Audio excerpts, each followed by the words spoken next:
Our starter code is the completed source code from Lesson 7, which is the last time we worked on the front-end app. I also have the code from Lesson 8 running the back-end REST API that you see here, and this is a separate instance of VS Code.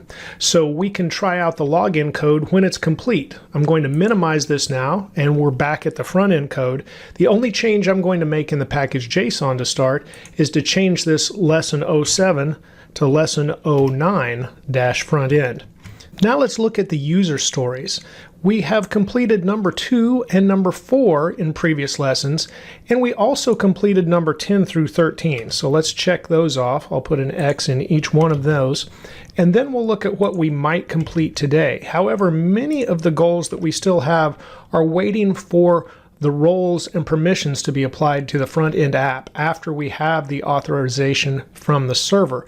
So what we can complete today, along with the login that we of course expect to provide, is to have a log out option. So we'll definitely be able to check off number 7. The rest of these may be waiting on another domino to fall in place before we can actually check them off. So let's save the user stories with number 2, 4, and 10 through 13 checked off, and we'll move on. Let's go to the source directory in our code, and then let's go to the features directory, and finally to the auth directory. And we have a lot to add here today. So let's create an auth slice to start out. I'm going to click new file, and I'm going to create auth, and then with a capital S, slice.js.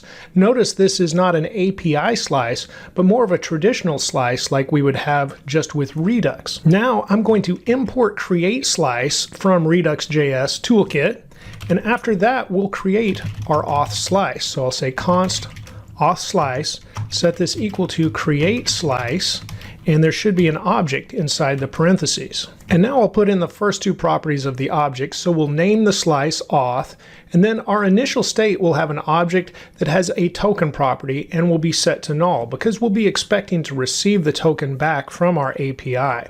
Then we're going to have reducers, and reducers are an object as well. And I'm going to quickly insert the 2 reducers we're creating, and then we'll go over those. So the first one is set credentials. After we get some data back from the API, we're going to have a payload, and that's going to contain the access token. Then we're just going to set the state.token to access token, and that's because we're already inside of the auth slice here with the name auth, so we don't have to set state.auth.token. We know we're in that. So then we also have a logout reducer here, and that's just going to set the state.token to null at logout time. And now we need to export these things. So just underneath, I'm going to export set credentials and logout. They're both the action creators here from the auth slice.actions. So those are exported. We'll also export the auth slice .reducer itself. So all of the reducers, because we need to add that to the store. And then we're creating one selector that's select current token. Notice here it does refer to state.auth.token. And remember, auth is here because it is the name of the slice we created above. And now that we've created our slice, we need to go to the store that's inside of our app directory. So there's store.js, and we need to add it to our store. So first we need to import that. So we will import auth reducer, and that is going to come from, and then we should go up out of this directory, and then we're going to look inside of the features directory, and then inside of features we have auth, and inside of auth, whoops, I'll go back, we should have a slash there. Then we should be looking in the auth slice. Now once we have imported that auth reducer, we should be able to put it inside of the reducer for the store here, where we have the API slice, of course, supplied as well. So now we'll put in auth and have our auth reducer. Now let's go back to the auth directory, and as you might guess, we do need an API slice as well. So let's now create that. So we'll have auth and then capital A for API, capital S for slice, .js. This shouldn't be a new concept, as we created separate slices for the notes and the users as well, and we extended the API slice, and that's what we'll do here. Let's start with our imports first. We're going to import the API slice so we can extend it. We're also going to import the logout function or logout reducer that we created inside of the auth slice. After that, let's go ahead and say export const, and we'll have our auth API slice. We'll set this equal to API slice that we imported dot inject endpoints, and then we'll have an object inside of that. And now that we're injecting endpoints, we should define those endpoints. So we'll start here with that, and then we'll pass in the builder, and that's an arrow function, and there will be an object inside of this where we can put each endpoint. We'll start with our login endpoint, and we'll quickly break this down. So this is the login. We call builder.mutation. This will be a mutation. And now we define the query inside of the mutation. We're passing in what we're calling credentials. This would be the username and password that we send with the query. Then we'll have this sent to the /auth route, and this will be a post method. And here we'll spread in the object that we expect to receive as credentials into the body object. And while that endpoint is fairly straightforward, the next one has a little more to it. So I'll paste this in and we'll break it down. So we've got our login endpoint above, and now we have a send logout. Notice I didn't name it logout because we're importing our logout reducer from auth slice. So we have a send logout, and this is also a builder mutation, and we define the query first, and this goes to our logout route that we defined on the back end. So it's /auth/logout, and the method will be post, which is expected. After that, it gets just a little more complicated. So let's go over what we have here. RTK query provides an onQuery started function that we can call inside of our endpoint.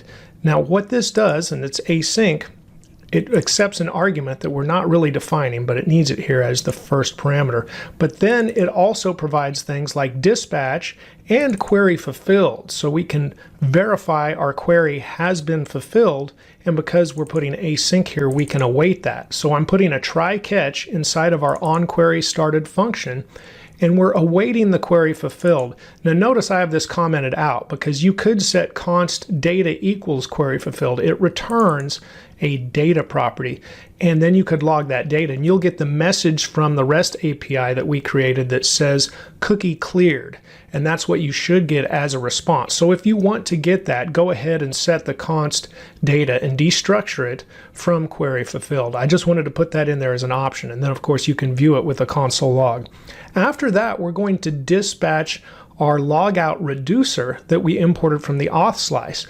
This will set our token to null in our local state, and we need that as well. So we've logged out on the server, we're setting that token to null, and then the API slice, which is separate from the auth slice, and this is going to need to be cleared as well. And so we can call API slice because we imported it up here at the top, and then we go .util .reset API state, and that is a method that can be called, and it will clear out the cache and the query subscriptions and everything to do with our API slice. So that also needs to be taken care of at logout.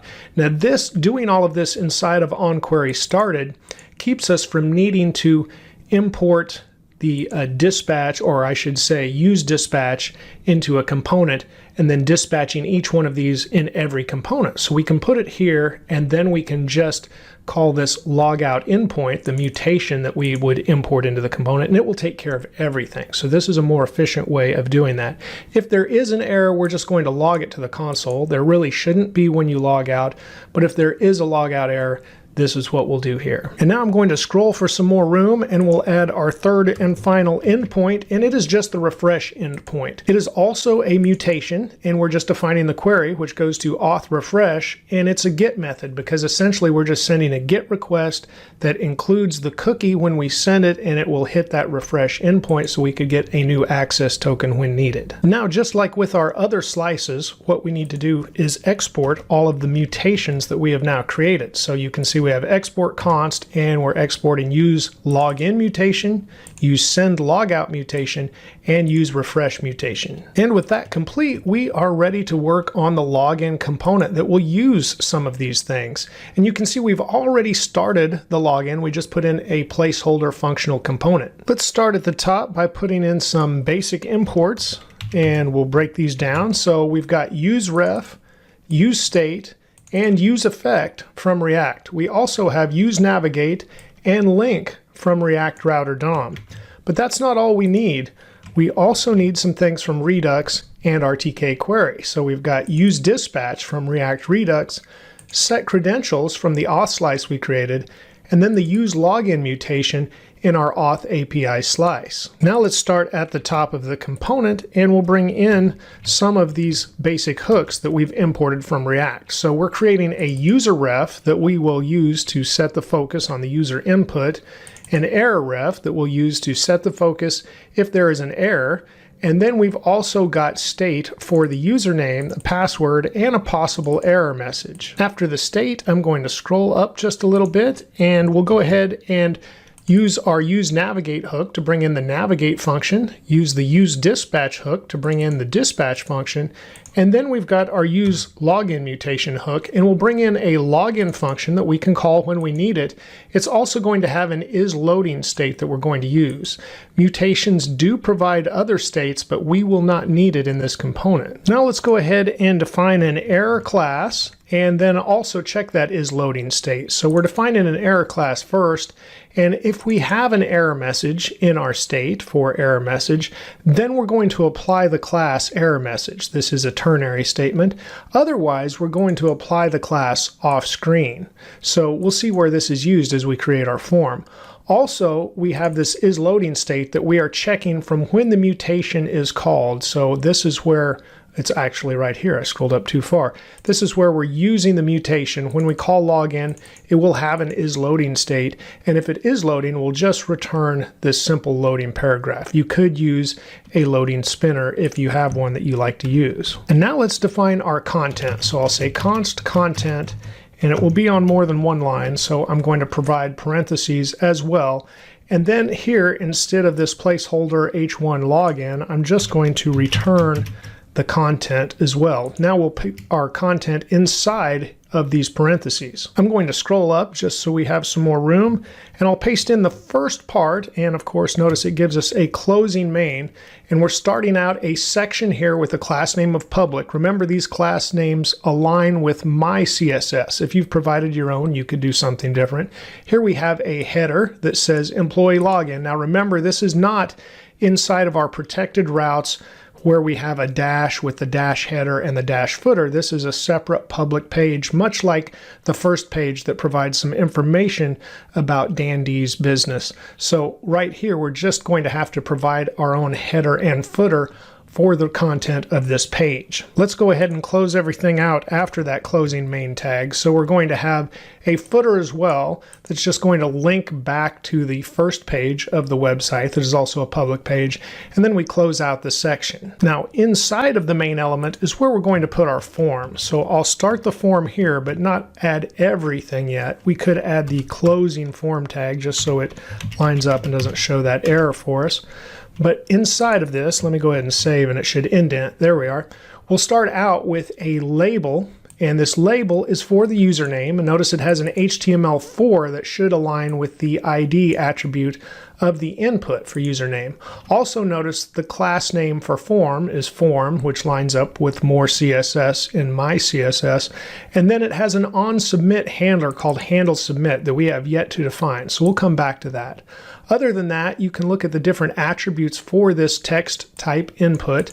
Notice we are applying the ref we created earlier, the user ref, and then we're applying the state with the value. So this is a controlled input. And then the onChange also has a handler that is handle user input that we have not defined yet.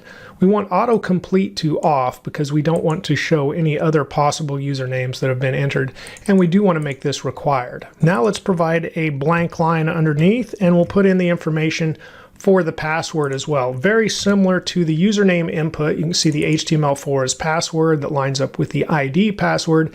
The type is password, so it doesn't show the entry. It also has a handler that we have to create yet called handle password input. It's a controlled input with the password state, and it is required. And then when you only provide one button inside of a form, by default, it is the submit button. I'm going to press Control B just so we can see this a little better.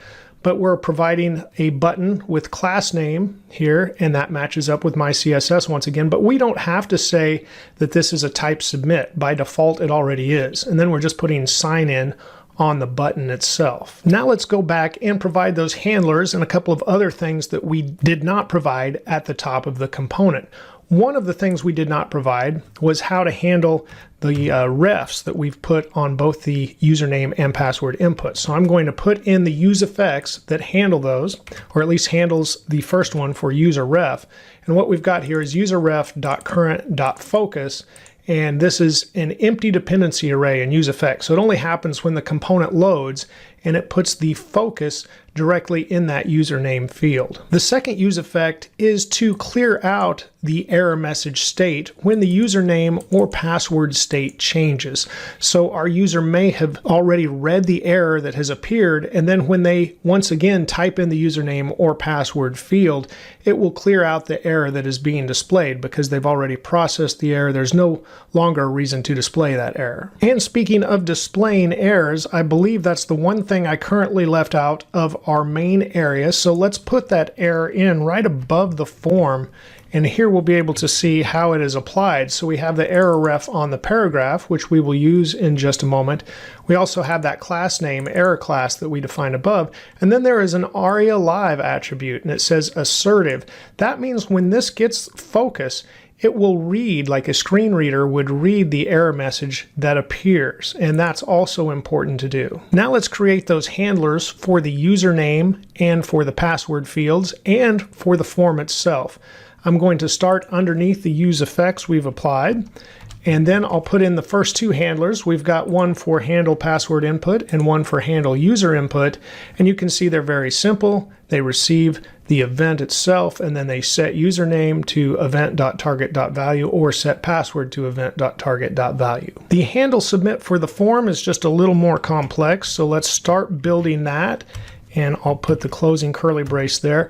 We're going to start out by just having this be an async function, and it receives the event, and then we're saying event.prevent default. That's the first thing you need to do when you submit a form, really, because otherwise the default is to reload the page, and you don't want that to happen inside of your single page application. And now we're going to need a try catch block, so I'll start with the try, then we'll add the catch here after, and I'll receive an error in the catch. Let's put in our try block contents first. I'll paste this in and go over it. We're going to get our access token back after we call the login mutation function. This is what we received, this login function, from our use login mutation hook. We can await that result. We pass in the username and password state when the username and password are complete. Then we call unwrap at the end. Because I'm not using the error state, I actually want to use this in a try catch block. And that's what we do in Redux if we want to use the try catch block instead of using the RTK query states such as is error. So I'm doing that to catch the error here instead. We're also going to dispatch set credentials, which we mentioned earlier, and we receive an access token back, and that's going to be our credentials. So we set that state.token. Then we have set username and set password just being set to blank, and that's great because we just want to empty out that state. And then we have navigate that will take us to the dash after we've logged in. So this is all if it's all successful, and of course nothing happens until we've awaited this login. If we have an error there, it will go directly down to our catch error. So these things won't happen unless we are successful. Now the catch block might actually be considered a little more complex than what we just went over for the try, but let's look at it. It's if we have an error status, or if we do not have an error status, I should say. Here's the exclamation mark saying if we do not have an error status, we're going to just say there was no server response, and that's the only time we shouldn't have an error status, if we have an error. Otherwise, we're going to check the status, and if it's a 400, we know that should be missing a username or password. 400 usually means bad request, and that would be the case for a login. 401 would be unauthorized, or we can just go ahead and set the message. And remember, it won't just be error.message. Here we'll be receiving error.data.message. And I'm using optional chaining here just as a precaution. After that, we have our error ref, and we can set that errorref.current.focus. So the focus is then set on our error message, which would be read by a screen reader as well, because we put ARIA Live attribute set to assertive. And one last look at that handle submit, and I believe it is completed. Yes, so now we have finished our login component. Let's go back to the file tree before we test this out, and let's go up to our components directory and go to that dash header, because once we've logged in, we also need to provide a log out. We're currently only importing link from React Router DOM, but that is about to change, so I'll paste in the imports and we can look at those. We're going to have use effect from React. Then we're also going to use a font awesome icon, and then we import that very icon that we need, which is FA right from bracket. It kind of indicates a logout. It's often used for a logout. And then there is use navigate, link as we had before, and use location coming from React Router DOM. But that's not all. We also need to import our use send logout mutation from our Auth API slice. And before we move into the component, I'm going to import some consts that we are creating here, and these are regex constants. So I have a dash regex, a notes regex, and a users regex. We're going to use these to compare to the location in the URL to verify what location we are on or not on, and we can use those to decide if we want to display something such as a button in our header or not. And now I'm going to scroll up a little bit, and we can start inside the component that we already have for dash header. And I'm going to import some of these hooks. So we're going to get the navigate function from use navigate. We're going to destructure the path name from the use location hook. And now we're going to get the send logout function from our use send logout mutation hook. We're also going to get several things about the status when we call the function. Is loading, is success, is error, and error, much like you've seen in other calls to RTK query hooks. I'll scroll up just a little bit, and underneath the call to that hook, we're going to put in a use effect, and use effect is going to check the is success status. And of course, we need to put in the navigate function just to appease the warnings that we might get inside of the console, even though we know that the navigate function won't change. So if is success, then we're going to just navigate to the root. And this is because it's a logout, so we would go back to the root of the site. Other than that, we have an on logout clicked handler that is going to call that send logout function that we're getting here from use send logout mutation. And underneath that, I went ahead and put in the if is loading. We're just going to return the paragraph that says logging out. And if the is error status is true, we're going to return an error message here that we're going to get from our hook. And as I look at this, I realize I need error.data, and then I'm using optional chaining again for the message. Underneath the error, I'm going to define a class for the dash. And this could be done with a ternary as well, but I just think it's easier to understand this way, so I did it like this. Because it's kind of long, I'm going to press Control B to hide the file tree so you can see it all as well.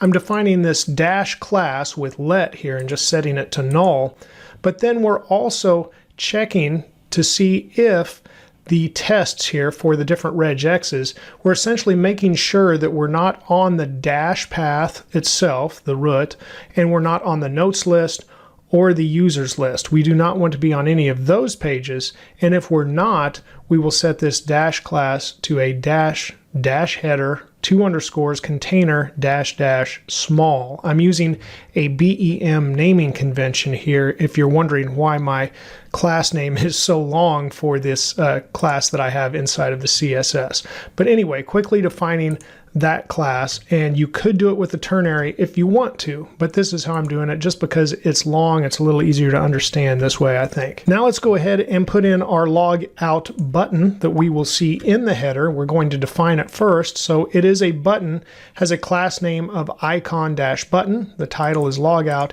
And we're going to call our onLogoutClicked handler, which I believe we already defined up here. It essentially just calls sendLogout that we received before. And now let's scroll down to see the rest of our content. We have already defined content.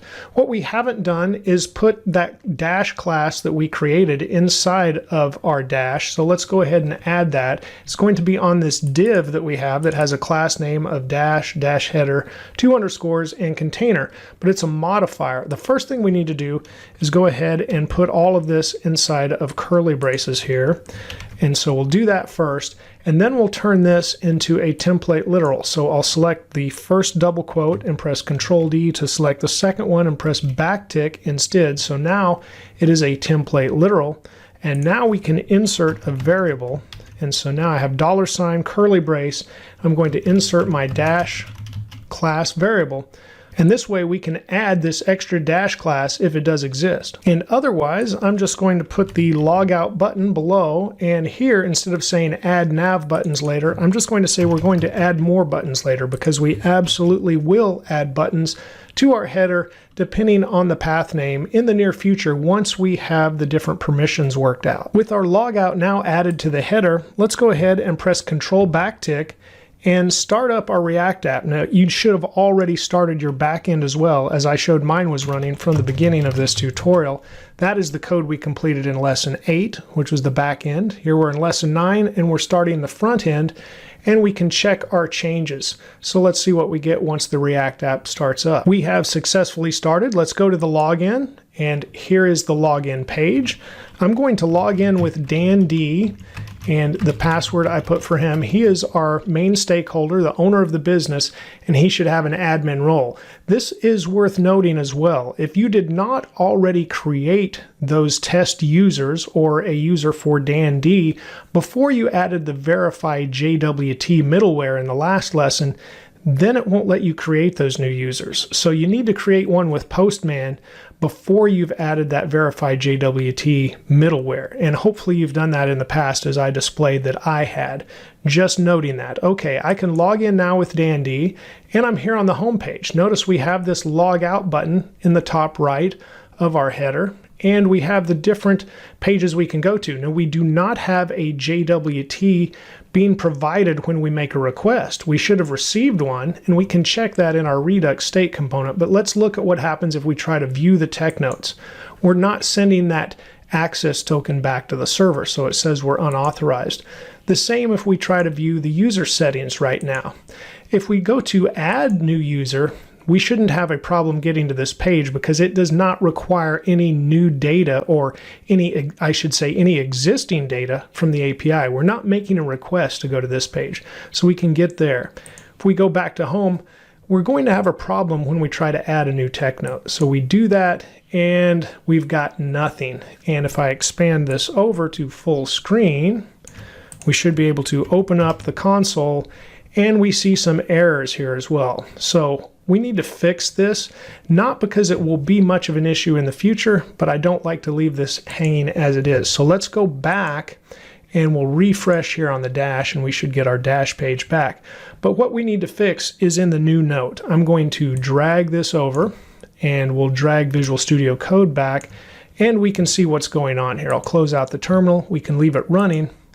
In the file tree, we should go down to Features and then Notes, and we should go to our new note component, the very first one. And here's where the issue lies. We're expecting the users to go into that new note form because we need to know what users exist so we can assign that new note to an existing user. There's a couple of things we can change here. First of all, this use selector is calling select all users, which has been renamed just from a select all. And that select all memoized query always provides an array. So even if we just check users here, we're going to have users. It's just an empty array. So this isn't going to work exactly as we expect. Instead, let's check to see if that array has length. And we can do that right here. And I'll paste that in. And then we're just going to return a simple statement that says not currently available. After that, we can shorten up the next line, and I'll just highlight over this one and paste this in, and we'll just put our content equal to the new note form where users is passed in and return the content. So essentially, if we don't have users for any reason, or we don't have any length of users, we're just going to say that that form is not currently available. So once we fix this, we should be able to go back now. And well, I don't really need to change that. I'll put over here to the left. Let's go back, and once again, we can just refresh to make sure we've got those changes and try to add a new tech note. And now we get the not currently available. And that's because we do not currently have access to that data. So instead of unauthorized, we're just putting that message in. Now, when we are authorized, or when we've protected those routes, then another message will occur. So we won't have an issue there. I just wanted to temporarily fix it for now. And it's nice to have everything at least responding as expected without an error at this point. Now I'm going to drag the app to a full screen, and I'm going to open up DevTools. And inside of DevTools, we can clear out the console, but let's go to Redux. And we want to check our state here. And actually, our Redux DevTools, if you have them installed, it likes to have a little more room. So I'll move this over. I don't need it quite that much. There we go. I just want the state down here below. And we're looking at the tree view. And this has our auth state. We're logged in, or we were logged in, and we have a token null now. Let's go ahead and refresh this. And yes, we should have a token null after the refresh. We don't have in our protected routes yet, so we're not getting kicked back out. So let's go ahead and hit the logout. That kicks us out to the beginning. We'll do the employee login once again, and I'll do Dan D. I'll put in his password and log in, and now we can see our auth state here has a token, and we have our token inside. Our API has also made some requests, and it has subscriptions as well. So we can see the get notes and get users, although back in the console, we see those requests are replied to with a 401 unauthorized because we're not providing that token when we're making those requests. We're also seeing these subscribing and unsubscribing notes that we have inside of our prefetch component that we created in the previous lesson 7 tutorial. We're in lesson 9 right now. Okay, so that's what we have in the console, and our state is showing here in Redux. What we want to test now, and we're not providing that token yet when we do those requests, but what we want to test is our logout to make sure that the subscriptions and the queries all go away, that it resets our API state, and the token is set to null. So let's hit that logout. And now you want to select your last choice here inside of where your state was, and it will show the different requests up here at the top. I know the window's a little scrunched. Here is our logout. The token is null.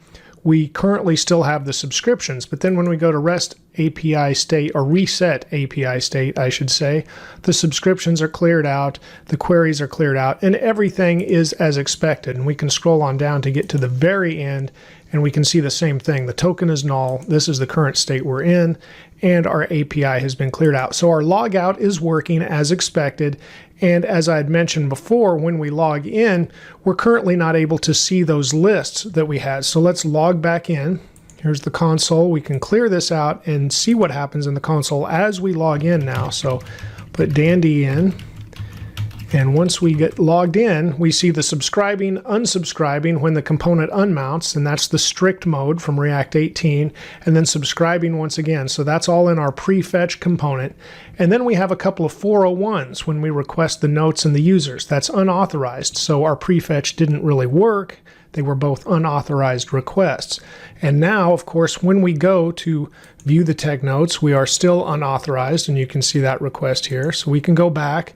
Same for users, and we're unauthorized. And now the changes we made to the tech note page gives us the not currently available message, which is fine.